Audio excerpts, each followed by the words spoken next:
A good start is half the job, especially with these tools: a cutting knife, a bevel tool, a tape measure, a jigsaw and a pencil. Spacers, a hammer, a tapping block, and a flat crowbar will also come in handy. It's not that difficult to install Pergo laminate flooring. Follow these steps and you will end up with a beautifully finished, even floor. Step 1. Measure the room. This will limit your cutting waste. You won't end up with a board of 2 centimeters wide and your floor will be solidly installed. You can measure the room easily by dividing the room width by the board width. This way, you'll know immediately how many full boards you'll need. With a calculator, you can save yourself a headache. It's best to end at both ends of the floor with an equally wide board, so take this into account. Measure where you will get to with full boards and mark the end point. Use this point on both sides of the room to draw a perpendicular line. Hammer a nail in the floor on both sides and stretch a rope between them. This way, your boards will certainly be straight. Once the room has been measured, you can open the boxes. Do this at the side. You'll have less risk of cutting into a board. Browse the manual, and then the real work starts.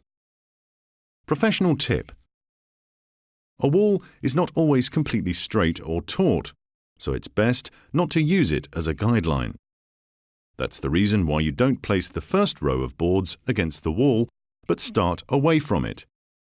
After about 3 rows, you can start working towards the wall. When you measure, place a line on the wall to indicate where you'll get to with the full boards. From there, start with a few full rows and do not forget the spacers. This way, you're giving the floor some room to move under the influence of the humidity level. Immediately place about 3 rows. As soon as a few boards have been laid, you can start working from the floor. This gives you more control, and it's a bit easier to work towards your body.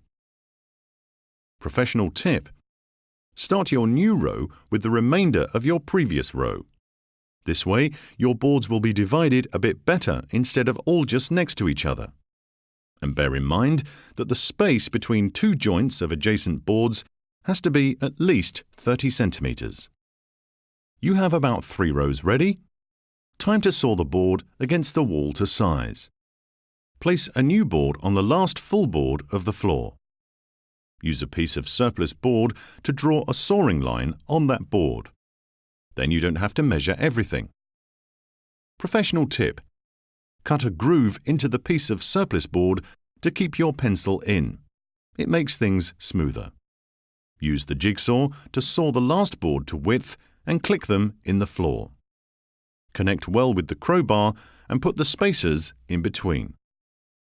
Need more tips? Then take a look at the other Pergo tutorials.